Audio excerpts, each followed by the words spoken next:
Matthew 3:2 ମନ ପରିବର୍ତ୍ତନ କର କାରଣ ସ୍ୱର୍ଗ ରାଜ୍ୟ ସନ୍ନିକଟ। ଜହନ ଏଟା ପ୍ରଚାର କରିଥିଲେ, ଯୀଶୁ ବି ପ୍ରଚାର କରିଥିଲେ। ମାଥ୍ୟୁ 4:17 ମନ ପରିବର୍ତ୍ତନ କର କାରଣ ସ୍ୱର୍ଗ ରାଜ୍ୟ ସନ୍ନିକଟ। ଏ ଦିଟା ବିଷୟ ସେମ୍ ପ୍ରଚାର ହେଇଛି, ମନ ପରିବର୍ତ୍ତନ କର କାରଣ ସ୍ୱର୍ଗ ରାଜ୍ୟ ସନ୍ନିକଟ। ପ୍ରଭୁ ଆମକୁ କହୁଛନ୍ତି ଆମ ମନକୁ ପରିବର୍ତ୍ତନ କରିବା ପାଇଁ। ଏ ବାକ୍ୟ ତ ବହୁତ ଥର ଆମେ ଶୁଣିଛୁ, ଆଜି ବି ଶୁଣିବା ନୂଆ ୱେରେ ପ୍ରଭୁ ଆମ ସହିତ କଥା କହିବେ। ମନକୁ ପରିବର୍ତ୍ତନ କରିବା ପାଇଁ କହୁଛନ୍ତି। ମାତ୍ର ଏବେ ଦୁନିଆରେ ବହୁତ ଜଣଙ୍କର ମନକୁ ପରିବର୍ତ୍ତନ କରୁନାହାନ୍ତି, ମାତ୍ର ତାଙ୍କର ହେୟାର ଷ୍ଟାଇଲ ଚେଞ୍ଜ କରିଛନ୍ତି, ଡ୍ରେସଅପ୍ କୁ ଚେଞ୍ଜ କରିଛନ୍ତି, ଆଉ କଥାବାର୍ତ୍ତା ସେ ୱେ ଚେଞ୍ଜ କରିଛନ୍ତି, ମାତ୍ର ମନକୁ ମାତ୍ର ଚେଞ୍ଜ କରୁନାହାନ୍ତି। ପ୍ରଭୁଙ୍କୁ ନିକଟକୁ ଆସିଲା ପରେ ପ୍ରଭୁ ଫାର୍ଷ୍ଟ କହୁଛନ୍ତି ମନ ପରିବର୍ତ୍ତନ କର କାରଣ ସ୍ୱର୍ଗ ରାଜ୍ୟ ସନ୍ନିକଟ। ସବୁ ବିଷୟରେ ଚେଞ୍ଜେସ୍ ଆସୁଛି।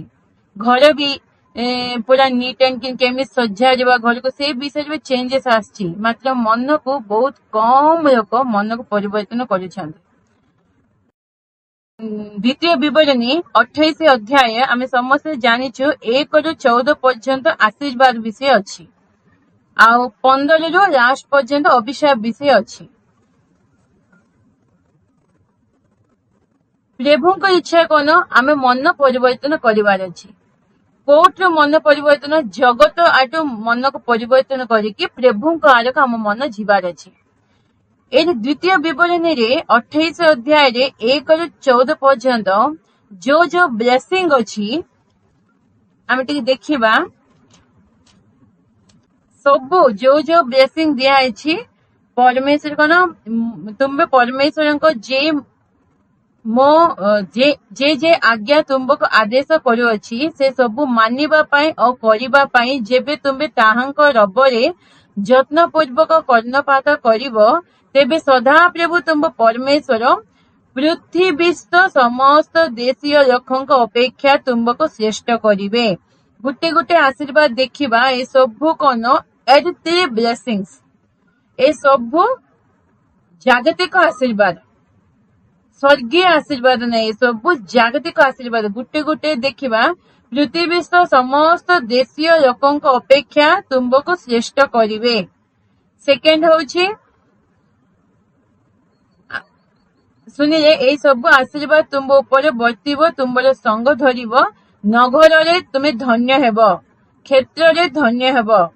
ଶରୀରର ଫଳ ଓ ତୁମ ଭୂମିର ଫଳ, ତୁମ ପଶୁର ଫଳ ଅର୍ଥାତ୍ ଗୋବର୍ଷ ମେଷ ଫଳ ଶାବକ ସବୁ ଧନ୍ୟ ହେବ। ଏସବୁ ଗୋଟେ ଚାଙ୍ଗୁରି ଓ ମଇଦା ଦଳିବା ପାତ୍ର ଧନ୍ୟ ହେବ। ଗୃହକୁ ଆସିବା ବେଳେ ତୁମେ ଧନ୍ୟ ହେବ, ଗୃହରୁ ବାହାରକୁ ଯିବା ବେଳେ ତୁମେ ଧନ୍ୟ ହେବ। ଆଉ ତୁମ ବିରୁଦ୍ଧରେ ଉଠିବା ଶତ୍ରୁ ମାନଙ୍କୁ ତୁମ ଆଗେ ପରାସ୍ତ କରାଇବ। ସେମାନେ 1 ପଥରେ ଆସିବେ, 7 ପଥରେ ପଳେଇବେ। ସବୁ ଗୋଟିଏ ଆଶୀର୍ବାଦ ଦେଖିବା। ଏ ସବୁ ଆଶୀର୍ବାଦ କଣ? ଜାଗତିକ ଆଶୀର୍ବାଦ, ଏର୍ଥଲି ବ୍ଲେସିଂସ୍। ଏ ସବୁ ନଟ୍ ହେଭେନଲି ବ୍ଲେସିଂସ୍। ଏ ସବୁ କଣ? ମୋ ଆଜ୍ଞା ପାଳନ କଲେ, ମୋ ରବରେ ତୁମେ ଯତ୍ନପୂର୍ବକ ଶୁଣିବ। ଏ ସବୁ ଆଶୀର୍ବାଦ ଆସିବ ବୋଲି କୁହାଯାଇଛି। ଏ ସବୁ ଆଶୀର୍ବାଦ କଣ? ଏର୍ଥଲି ବ୍ଲେସିଂସ୍। ତୁମେ ମସ୍ତକ ହବ, ଲାଙ୍ଗୁଡ଼ ହବ ନାହିଁ, ହେଡ୍ ହବ ନଟ୍ ଟେଲ୍। ଏସବୁ କହୁଛନ୍ତି। ଏସବୁ କଣ? ଜାଗତିକ ଆଶୀର୍ବାଦ। ଏସବୁ ଆମକୁ ଦିଆଯାଇଛି, ସବୁ ଜାଗତିକର ଆଶୀର୍ବାଦ। ପ୍ରଥମ କରନ୍ତି 15:19 ଯଦି ଆମେ ପଢିବା, ପ୍ରଥମ କରନ୍ତି 15:19, ଯଦି କେବଳ ଏହି ଜୀବନ ନିମନ୍ତେ ଆମ୍ଭେମାନେ ଖ୍ରୀଷ୍ଟଙ୍କ ଠାରେ ଭରସା ରଖିଅଛୁ, ତେବେ ସମସ୍ତ ମନୁଷ୍ୟଙ୍କ ଠାରୁ ଆମ୍ଭେମାନେ ଦୁର୍ଭାଗ୍ୟ। କ୍ଲିୟର ଲେଖା ହେଇଛି। ପାଉଲ କରନ୍ତୀୟ ମଣ୍ଡଳୀକୁ ଲେଖୁଛନ୍ତି, କାହିଁକି କରନ୍ତୀୟ ମଣ୍ଡଳୀରେ ସୁସମାଚାର ଶୁଣିକି ପ୍ରଭୁଙ୍କ ପାଖକୁ ଆସିଛନ୍ତି, ମାତ୍ର ତାଙ୍କର ମନ ପୁରା ଜାଗତିକ ବିଷୟରେ ଏକା ଲିପ୍ତ ଅଛି। ସେଥିପାଇଁ 2 ଥର କରିନ୍ଥିଆନ୍ସ ମଣ୍ଡଳୀକୁ 2 ଥର ପତ୍ର ଲେଖିଛନ୍ତି। ତାଙ୍କ ମନ ପୁରା ଜାଗତିକ ବିଷୟରେ, ତାଙ୍କର ଡ୍ରେସଅପ୍, ହେୟାର ଷ୍ଟାଇଲ ସବୁ ଜାଗତିକ ବିଷୟରେ। କାହିଁକି ଏ କରିନ୍ଥୀୟ ମଣ୍ଡଳୀରେ ଲେଖା ହେଇଛି ଉଡ଼ନା ପକେଇବା ପାଇଁ। ଆମେ ପ୍ରଭୁ ବୋଧ ନେଲା ସମୟରେ ପ୍ରଭୁଙ୍କୁ ନିକଟକୁ ଆସିବା ଏକତ୍ର ହେଇକି, ଆଉ 11 ଅଧ୍ୟାୟ ଲେଖା ହେଇଛି ଉଡ଼ନା ପକେଇକି। କାହିଁକି ସବୁ ହେୟାର ଷ୍ଟାଇଲ ସବୁ ବିଷୟରେ, ତାଙ୍କର ହେୟାର ବି ମାମୁଲି କୁଣ୍ଡ ହେବେ ନାହିଁ, ଅଲଗା ପ୍ରକାର ଏସବୁ। ଆଉ ସେଥିପାଇଁ ଏଇଠି ବି ଲେଖା ହେଇଛି କେବଳ ଏହି ଜୀବନ ନିମନ୍ତେ ଯଦି ଆମେ ମାନେ ଖ୍ରୀଷ୍ଟଙ୍କୁ ଉପରେ ଭରସା ରଖିଅଛୁ, ତେବେ ସମସ୍ତ ମନୁଷ୍ୟଙ୍କ ଠାରୁ ଆମେ ମାନଙ୍କ ଦୁର୍ଭାଗ୍ୟ। ଏ ଜୀବନ ପାଇଁ ଆମେ ଖ୍ରୀଷ୍ଟଙ୍କ ଠାରୁ ଭରସା ରଖିନୁ। ଏ ଜୀବନର ଆଶୀର୍ବାଦ ପାଇବା ପାଇଁ ଆମେ ପ୍ରଭୁଙ୍କ ନିକଟକୁ ଆସିନୁ। ଆମର ଅନନ୍ତ ଜୀବନ ଅଛି, ପରେ ଗୋଟେ ଜୀବନ ଅଛି। ସେ ଜୀବନ ପାଇଁ ଆମେ ଖ୍ରୀଷ୍ଟଙ୍କ ଠାରୁ ଭରସା ରଖିଅଛୁ। ସବୁବେଳେ ଏ ଜୀବନର ଆବଶ୍ୟକତା ପୂର୍ଣ୍ଣ ହେବା ପାଇଁ ଆମେ ପ୍ରାର୍ଥନା କରିବାର ନାହିଁ। ଏ ଜୀବନ ଦରକାର ଅଛି ଆମେ ପ୍ରାର୍ଥନା କଲେ, ମାତ୍ର ମେନ୍ ହଉଛି ସ୍ୱର୍ଗୀୟ ଆଶୀର୍ବାଦ ଆମକୁ ଦରକାର ଅଛି। ସ୍ୱର୍ଗୀୟ ଆଶୀର୍ବାଦରେ ଆମେ ପରିପୂର୍ଣ୍ଣ ହେବାର ଅଛି, ଖାଲି ଜାଗତିକ ଆଶୀର୍ବାଦ ସମ୍ପୂର୍ଣ୍ଣ ନାହିଁ। ଏବେ ମାଥ୍ୟୁ 6:33 ବି ଲେଖା ହେଇଛି, ମୋ ରାଜ୍ୟକୁ ତୁମେ ଅନ୍ୱେଷଣ କର, ସେବେ ପୃଥିବୀରେ ତୁମକୁ ଯୋଉଟା ଯୋଉଟା ଦରକାର ସବୁ ଦିଆଯିବ। ଏବେ ଆମେ ମାନେ ଯାଇକି ପାଟ ଶାଢୀ ହଉ, ଯୋଉଟା କଷ୍ଟଲି ଆଇଟମ କିଣିଲେ ଗୋଟେ ଫ୍ରି ଆଇଟମ ବି ତା ପାଖରେ ଥିବ ନା ନାହିଁ।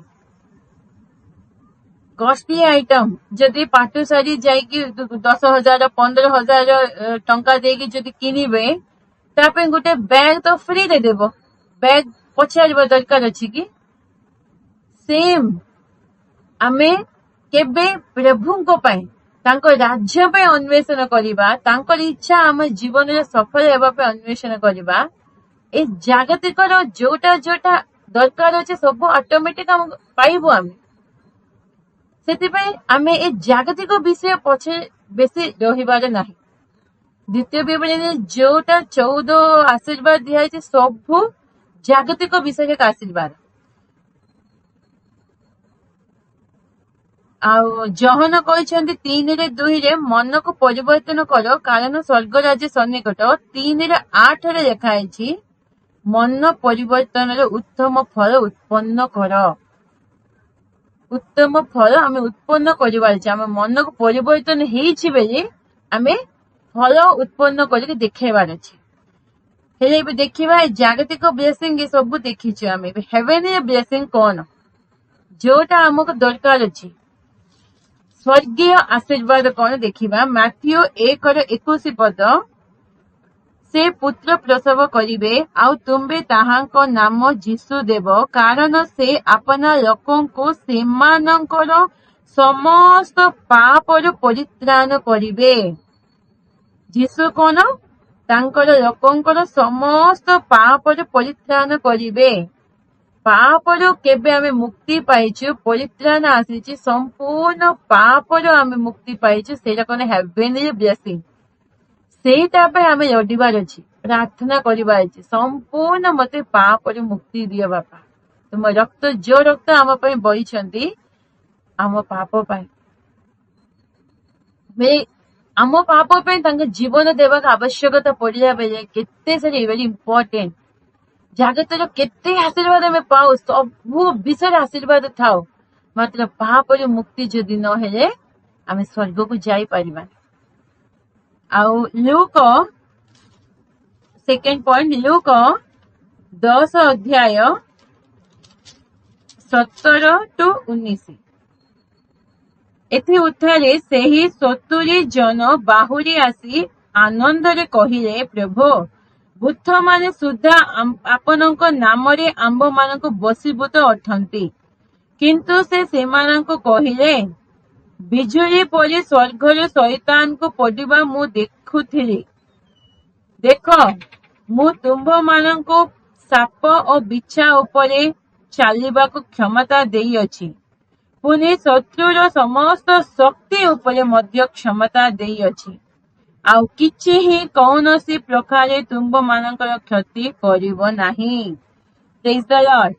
केते बढ़िया लिखाई छे बुद्ध माने प्रभु को नाम रे शिष्य मान बसीभूत हो जाउथिले सेतिबे शिष्य माने आनंद हो जाउछन्ति खुशी हो जाउछन्ति नै कि आमे भी जो जीशु को नाम रे प्रार्थना करी बुद्ध बसीभूत हबो छाड़ी पळेबो कथा सुनिबो हम केते खुशी लागिबो मात्र एटा नाही प्रभु कहउछन्ति एटा पई नाही बिजुली स्वर्गरु शैतान को परिबा मु देखुतिली सेटा कोन हमको साप और बिच्छा उपरे चलिबा क्षमता देई अछन्ति एटा हेवेनली ब्लेसिंग साप और बिच्छा उपरे चलिबा क्षमता देई अछन्ति और शत्रुर समस्त शक्ति उपरे भी हमको क्षमता सेटा से क्षमता पाइबा पई से हेवेनली ब्लेसिंग से स्वर्गीय आशीर्वाद सेटा पाइबा पई आमे लडिबार अछि प्रार्थना करिबार अछि खाली ए आमे जीसुଙ୍କ नाम को उच्चारण करू करू बुद्ध माने चली जाउछन्ति हमको बसीभूत हो जाउछन्ति काफी नहीं हमको कोन शत्रुर समस्त शक्ति उपरे आमे क्षमता पाइबार अछि थर्ड विषय देखिबा प्रेरित 1:8 किंतु पवित्र आत्मा तुम मानक उपरे अवतीर्ण हुअन्ते तुम्बे माने शक्ति प्राप्त हेबो आउ जेरूसलेम समस्त जिहुदा प्रदेश और समीरीन पुनि पृथ्वीर प्रांत पर्यंत सुद्धा मोहर साक्षी हेबो ए विषय मते शुक्रवार न केबे मो वाक्य कहूती ना से समय मो एक्सप्लेन करिथिली पवित्र आत्मा काको बुझाए पवित्र आत्मा आमे जदि पाइछु पवित्र आत्मा आमे पाइछु बेले चिन्ह कोन शक्ति प्राप्त हब बेले आमे हली हली हली जीवार नहीं शक्ति कौन शक्ति आसीबो जो दुर्बलता आमर अछि जो विषय आमे झुंटी पड़ी जाउछो से ऊपर आमे विजय जीवन काटिबा सेटा हमर शक्ति सेटा कोट स्टार्ट हबो शक्ति प्राप्त हबो सेटा जेरूसलेम बेले आम घर टू हमर साक्ष्य स्टार्ट हबो जिहुदा आम समाज रे बंधु मानक मध्य रे मंडली रे तापर समीरन सब पाखापाखि गाँ रे पृथ्वीर प्रांत पर्यंत आमे साक्ष्य होइकी जीव केते आमे प्रचार करदेबु केते आमे प्रभु को पे कार्य करदेबा जदि घर रे हमर साक्ष्य नथिबो जो विषय रे आमे दुर्बल अछि पापरा और जीवन काटुछ आमे जानि छै एटा पाप बेले हेले भी आमे सेठी अच्छु बेले आमे पवित्र आत्मा पाइछु कि पवित्र आत्मा पाइछु बेले शक्ति प्राप्त से शक्ति कोन जो दुर्बलता हमर अछि ता ऊपर विजय जीवन काटिबा पे से शक्ति देबो घर तो एक हमर साक्ष्य स्टार्ट हबो जीवे पृथ्वीर प्रांत पर्यंत एटा होछि हेवेनली ब्लेसिंग और थर्ड फोर्थ पॉइंट प्रेरित 3 अध्याय 6-8 पर्यंत अछि किंतु पितर कहिले रूपा के सुना मोहर नाही मात्र मोहर जहा अछि ताहा मु तुमको देउ अछि नाजरीतीय जीशु ख्रीष्टଙ୍କ नामरे चाल पुनि से तार डाहान हाथ धरी ताहाको उठाइले सेतिरे तत्क्षणात तार पाद और गोडरे गंटी सबु बल पाइला आउ से खुदा मारी ठिया हेला पुनि चालिबाको लागिला आउ से चालू ओ खुदा मारु मारु पुनि ईश्वरंकर प्रशंसा करू करू सेमानंक सहित मंदिरर प्रवेश कला एटा होछि आत्मीय ब्लेसिंग केमिति तांके पाखरे कोन कहउछन्ति पितर सुना रूपा नाही सुना रूपा रे जदि हमर परिपूर्ण हेछि बेले एटा जागतिक ब्लेसिंग सुना रूपा रे नाही मात्र जीशुको नाम नाजरीतीय जीशुको नाम रे आमे बड़ बड़ आश्चर्य कर्म करिबा आमे सुना रूपा रे आमे टंका रे प्रभुको बड़ बड़ आश्चर्य कर्म हेबो नाही मात्र प्रभुको नाम रे प्रभुको महिमा पाई आमे बड़ बड़ आश्चर्य कर्म करिबा एरा कोन हेवेनली ब्लेसिंग आ गुटे सौलर प्रेरित एका सौलर 22-25 पर्यंत सेथिरे लोक समूह मध्य सेमानक विरुद्ध रे उठिले पुनि ବିଚାରକର୍ତ୍ତା ମାନେ ସେମାନଙ୍କର ବସ୍ତ୍ର କାଢି ପକାଇ ସେମାନଙ୍କୁ ବେତ୍ରାଘାତ କରିବା ପାଇଁ ଆଜ୍ଞା ଦେଲେ। ସେମାନେ ବେଲେ ପାଉଲ ସିଲାଙ୍କ ଗୋଟେ ଝିଅ ଭିତରେ ଯୋଉ ଭୂତ ଥିଲା ତାକୁ ଛଡେଇବା ହେତୁ ଆଉ ପ୍ରହାର କରାଇଲେ ଉତ୍ତାରେ କାରାଗାରରେ ନିକ୍ଷେପ କରି ସେମାନଙ୍କୁ ସାବଧାନରେ ରକ୍ଷା କରିବା ନିମନ୍ତେ କାରାଗାରଜ୍ଞଙ୍କ ଦୃଢ ଆଜ୍ଞା ଦେଲେ। ସେ ଏହି ପ୍ରକାର ଦୃଢ ଆଜ୍ଞା ପ୍ରାପ୍ତ ହୋଇ ସେମାନଙ୍କୁ ଭିତର କାରାଗାରର ନିକ୍ଷେପ କରି ସେମାନଙ୍କ ପାଦରେ ହରିକାଟ ଲଗାଇଦେଲେ। କିନ୍ତୁ ପ୍ରାୟ ମଧ୍ୟରାତ୍ରିରେ ପାଉଲ ଓ ସିଲା ଈଶ୍ୱରଙ୍କ ନିକଟରେ ପ୍ରାର୍ଥନା ଓ ସ୍ତବଗାନ କରୁଥିଲେ ଆଉ ବନ୍ଦୀମାନେ ଶୁଣୁଥିଲେ। ପାଉଲ ଓ ସିଲାଙ୍କୁ କଣ କରାଗଲା? ସମସ୍ତଙ୍କୁ ନେଇକି ବହୁତ ମାରିଲେ, ଜେଲ ଭିତରେ ପକେଇଦେଲେ। କଣ ପାଇଁ? ଗୋଟେ ଝିଅ ଭିତରେ ଗୋଟେ ଦୁଷ୍ଟ ଆତ୍ମା ଥିଲା। ସେ ଝିଅ ଭବିଷ୍ୟତବାଣୀ ସବୁ ବିଷୟ କହୁଥିଲା ବେଲେ ସେ ଦୁଷ୍ଟ ଆତ୍ମାକୁ ସେ ଝିଅଟାରୁ ଦୁଷ୍ଟ ଆତ୍ମାକୁ ଅଲଗା କଲେ। ସେ ଭଲ କାମ କରିଛନ୍ତି, ଝିଅକୁ ରକ୍ଷା କରିଛନ୍ତି ନା ସେ ଦୁଷ୍ଟ ଆତ୍ମାଟାରୁ। ମାତ୍ର ତାଙ୍କ ମାଲିକ ମାନେ ତାଙ୍କର ପଇସା ଅର୍ଜନ କରିଥିଲେ ସେ ଝିଅକୁ ଧରିକି। ସେଥିପାଇଁ ତାଙ୍କର ଏବେ ନଷ୍ଟ ହଉଛି।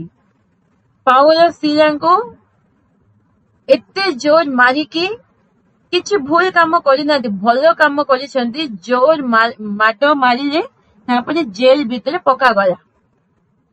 ଏ ସମୟରେ କଣ କହୁଛନ୍ତି? ତାଙ୍କ କହିବାରେ ଥିଲା ନା ପ୍ରଭୁଙ୍କୁ, ପ୍ରଭୁ ଆମେ କଣ ଭୁଲ କରିଛୁ? ବହୁତ ଲୋକଙ୍କ ଏଇଟା ନା, ଆମେ କଣ ଭୁଲ କରିଛୁ? ଆମକୁ ଏ ଶିକ୍ଷା କାହିଁକି? ଆମକୁ ପନିଶମେଣ୍ଟ କାହିଁକି? ଆମେ ତ ତୁମେ ସେବା କଲୁ, ଭଲ କାମ କଲୁ, ଆମକୁ ଏତେ ନିନ୍ଦା ଆସୁଛି, ତାରନା ଆସୁଛି, ଆମକୁ ମାରୁଛନ୍ତି। କମ୍ପ୍ଲେନ ଦେବାର ଥିଲା, ମାତ୍ର ତାଙ୍କେ କଣ କମ୍ପ୍ଲେନ ଦେଇନାହାନ୍ତି। ଜେଲ ଭିତରେ ଆସିଲା ପରେ ଏତେ ମାଡ ପାଇଛନ୍ତି, ଆରାମରେ ଶୋଇବାର ବି ଥିଲା, ଶୋଇ ବି ନାହାନ୍ତି। ତାଙ୍କେ କେତେ ପ୍ରଭୁଙ୍କୁ ପ୍ରଶଂସା କରିଛନ୍ତି, ଗୀତ ଗାଇକି ପ୍ରଭୁଙ୍କୁ ଧନ୍ୟବାଦ ଦେଉଛନ୍ତି। ଏଇଟା ସ୍ୱର୍ଗୀୟ ବ୍ଲେସିଂ। ଏଇଟା ତାଙ୍କେ ଆମେ ଭାବିଲେ ସେମିତି କରିପାରିବାନି, ମାତ୍ର ଏଇଟା ପ୍ରଭୁଙ୍କ ଅନୁଗ୍ରହରେ ତାଙ୍କେ ପାଇଛନ୍ତି ସ୍ୱର୍ଗୀୟ ବ୍ଲେସିଂ। ଆମେ କେବେ ଭାବିବା ସେମିତି ଆମେ ରହିପାରିବାନି। ଏଇଟା ପରମେଶ୍ୱରଙ୍କ ଆଶୀର୍ବାଦରେ ଏକା ଆମେ ସେମିତି ରହିପାରିବା। ଆମ ପରମେଶ୍ୱର ଅସାଧାରଣ ପରମେଶ୍ୱର ନା। ପାଉଲଙ୍କୁ ଜେଲ ଭିତରେ ପକେଇଲା ପରେ ଏକା ଫିଲିପି 4:4ରେ କହିଛନ୍ତି, ଆନନ୍ଦ କର, ପୁନଶ୍ଚ ମୁଁ କରିଛି ଆନନ୍ଦ କର। ଆନନ୍ଦ କର ବୋଲି କହୁଛନ୍ତି, ପୁନଶ୍ଚ ରିପିଟେସନ କହୁଛନ୍ତି ଆନନ୍ଦ କର। ଜେଲ ଭିତରେ ଥାଇକି ଆନନ୍ଦ କରିବା ପାଇଁ କହୁଛନ୍ତି। ଆମେ କଷ୍ଟ, କ୍ଲେଶ, ନିନ୍ଦା, ତାରନାରେ ରହିକି ଆମେ ପ୍ରଭୁଙ୍କଠାରେ ଆନନ୍ଦ କରିବାର ଅଛି। ଆମେ ଭଲ କାମ କରିବା। ଆମ ବିରୁଦ୍ଧରେ ଲୋକମାନେ ଆମ ଉପରେ ମିଛ କହନ୍ତୁ, ଆମ ବିରୁଦ୍ଧରେ କେତେ କଥା କହନ୍ତୁ, ନିନ୍ଦା କରନ୍ତୁ, ଆମେ କଣ କରିଛୁ ଆମେ ଜାଣିଛୁ, ପ୍ରଭୁ ଜାଣିଛନ୍ତି ନା। ଆମେ ମାତ୍ର ପ୍ରଭୁଙ୍କଠାରେ ଆନନ୍ଦ କରିକି ଚାଲିବାର ଅଛି। ଏଇଟା କଣ ସ୍ୱର୍ଗୀୟ ବ୍ଲେସିଂ। ଏଇଟା ଆମେ ଏବେ ଭାବିଲେ କାହାକୁ ହବନି। ବହୁତ ଲୋକ ଏମିତି ଜାଗାରେ ନିରାଶରେ ପଡିଯାଆନ୍ତି। କିନ୍ତୁ ମୁଁ ଏତେ ଭଲ କରିଛି, ପ୍ରଭୁଙ୍କ ପାଇଁ ଏତେ କାମ କରିଛି, ମୋ ଉପରେ କାହିଁକି ନିନ୍ଦା? ଶୈତାନର ଏଇଟା ବଡ ପ୍ଲାନ। କେବେ ନିନ୍ଦା ଆସୁଛି ବୋଲି ଆମେ ଜାଣିବାର ଅଛି କି ମୁଁ ଆତ୍ମୀୟ ଷ୍ଟେଜରେ ଠିକ ଅଛି। ମୋ ବିରୁଦ୍ଧରେ ସମସ୍ତେ କହୁଛନ୍ତି ବୋଲି ଜାଣିବାର ଅଛି କି ମୁଁ ଆତ୍ମୀୟ ଷ୍ଟେଜରେ ଠିକ ଅଛି, ପ୍ରଭୁଙ୍କ ପାଖରେ ମୁଁ ଠିକରେ ଚାଲୁଛି ନା। ସେଥିପାଇଁକା ଶୈତାନ ଏମିତି ନିନ୍ଦା କରୁଛି। କେବେ ଆମେ ଡିପ୍ରେସନରେ ଯିବାର ନାହିଁ। ଏଇଟା କଣ ସ୍ୱର୍ଗୀୟ ବ୍ଲେସିଂ। ଆମ ପରମେଶ୍ୱର ଅସାଧାରଣ ପରମେଶ୍ୱର, ସାଧାରଣ ପରମେଶ୍ୱର ନାହାନ୍ତି। ଆମ ପରମେଶ୍ୱର ଅସାଧାରଣ ପରମେଶ୍ୱର, ସାଧାରଣ ପରମେଶ୍ୱର ନାହାନ୍ତି। ଅସାଧାରଣ ସାଧାରଣରେ ଡିଫରେନ୍ସ କଣ? ସାଧାରଣ ବେଳେ ଦୁଃଖ ଆସିଲା ବେଳେ କାନ୍ଦିବା, ରୋଗ ଆସିଲା ବେଳେ ଦୁଃଖରେ ବସିବା ସାଧାରଣ। ଏଇଟା ଆମର ପରିସ୍ଥିତି ଭଲ ନାହିଁ, ଆମେ ଦୁଃଖରେ ଭାଙ୍ଗି ପଡିଛୁ ବେଳେ କାନ୍ଦିକି ରହୁଛୁ। ଅସାଧାରଣ ବେଳେ କେବେ ଆମର परिस्थिति उल्टा थिबो बेले दुखरे निंदारे थिबो से समय रे आमे प्रभुंको ठारे आनंद करिथिबो आम रोग थिबो मात्र प्रभुंको उपस्थिति रे आमे शक्ति प्राप्त होथिबो आम समस्या थिबो पाखरे मात्र आमे प्रभुंको लागिक रहइबा आ प्रभुंको ठारे आत्मीय जीवन रे बढुथिबो एटा असाधारण साधारण विषय नाही आम परमेश्वर असाधारण परमेश्वर आमे परमेश्वर संतान आमे असाधारण क्रिस्टियन जीवन काटिबार अछि साधारण क्रिस्टियन जीवन काटिबार नाही सबु बेले पाउल ए सबु साक्ष्य केते साक्ष्य अछि बाइबल लेखा अछि असाधारण क्रिस्टियन जीवन काटिके प्रभुको महिमा करिसंती सेमिति आमे असाधारण क्रिस्टियन जीवन काटिके प्रभुको आमे महिमा करिबार अछि आउ प्रभु आम पई क्रूस उपरे मरिछंती ए जागतिक आशीर्वाद देबा पई नाही स्वर्गीय आशीर्वाद देबा पई जागतिक आशीर्वाद आमको एक एक्स्ट्रा ब्लेसिंग पे नहीं समस्त जगत रे थिबा लोक मान समस्त को ए आशीर्वाद अछि आमे डिफरेंट पीपल प्रभु आमको जगत रे पृथक करिसंती तांकर परिचय देइछंती कोन पई हेवन ए ब्लेसिंग स्वर्गीय आशीर्वाद रे परिपूर्ण करिकि आमे प्रभु को पई ठियाबार अछि सेति पई जो पई आमे जो विषय पे प्रभु क्रूस उपरे मृत्यु हेइछंती सेटा से सब आशीर्वाद आमे पाइबार अछि गुटे भी आशीर्वाद आमे हरेबार नाही सब आशीर्वाद आमे पाइबार अछि सेति पई प्रभु कहिसंती जहन भी कहिसंती मन परिवर्तन करो कारण स्वर्ग राज्य सन्निकट मन को आमे परिवर्तन करिबार अछि हमर बाहर विषय नाही भितरटा आमे संपूर्ण परिवर्तन हेबार अछि काहे कि स्वर्ग राज्य सन्निकट अछि प्रभु ए वाक्य रे साक्ष्य आमे समस्त आशीर्वाद करंतु।